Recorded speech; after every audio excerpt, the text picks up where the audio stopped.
रोहिणी जी, जैसे अब आपसे बातचीत शुरू करने वाले हैं तो सबसे पहले मैं जानना चाहूँगी आपके शुरुआती दिनों के बारे में कि 60s से पहले की आपकी लाइफ कैसी थी, स्पेशली जब आपने अपने करियर की शुरुआत की, उस समय की कुछ बातें, कुछ मेमोरीज आप हमारे साथ, हमारी ऑडियंस के साथ शेयर करना चाहें तो? शेयर करने के लिए तो बहुत कुछ है, लेकिन टाइम का थोड़ा सा ध्यान रखते हुए शुरू से ही बचपन तो अच्छा गुजरा मेरा। पूना से हूँ मैं जी। I am born brought up educated in Poona. मैं बीएससी हूँ जी विद केमिस्ट्री जी प्रिंसिपल। लेकिन बचपन में ही मेरी माँ ने एक्चुअली मैं 3rd स्टैंडर्ड में थी, अब मुझे एज याद नहीं है लेकिन 3rd स्टैंडर्ड इतना याद है मुझे। तो तब मुझे डांस सीखने के लिए एक क्लास में डाल दिया था।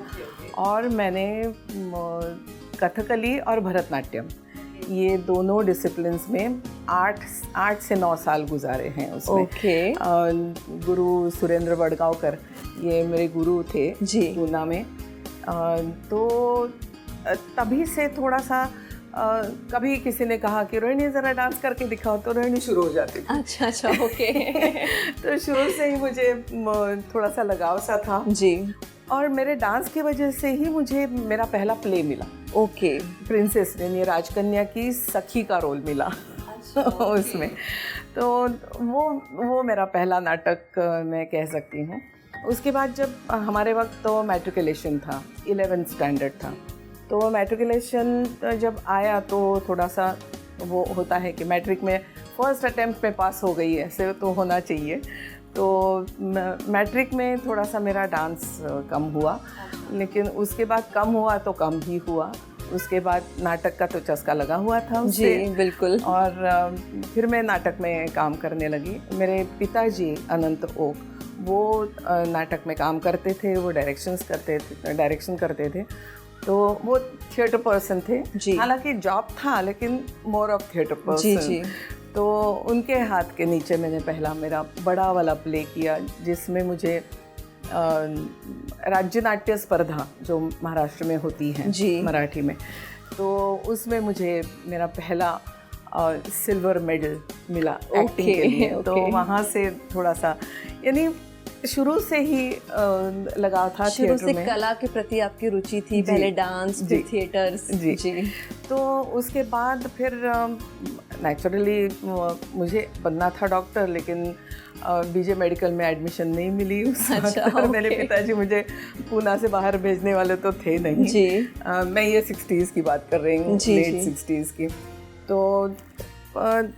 तो मैंने बीएससी कर लिया, लेकिन डेस्टिनी ऐसी होती है कि मेरे पिताजी ने ही मुझे एक कटिंग लाके दिखाई। अच्छा। ये कटिंग है जिसमें 25 scholarships in different fields of arts from central government. जी।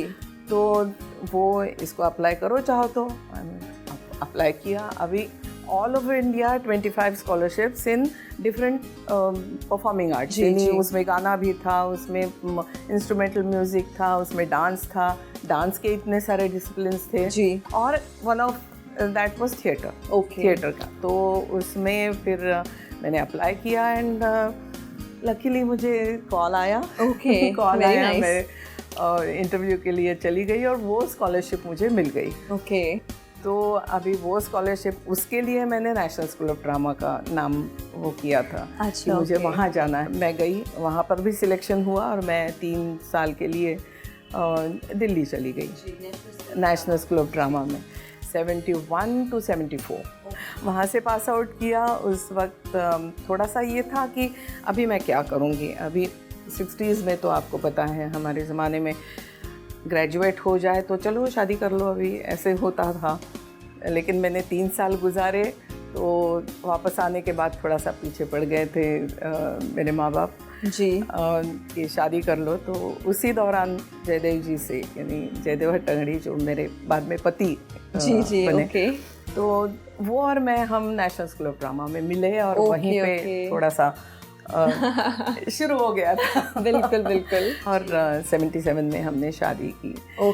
और उसके बाद तो फिर 80 में ये आपका स्टार्ट हो गया। उसके बाद जी।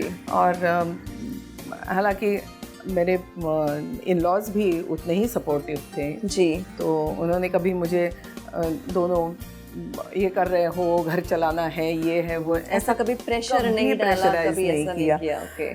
तो वो एक बहुत बड़ा प्लस पॉइंट था हमारा जी। ये। और फिर 80 में मुझे गांधी मिली जी। 80 में।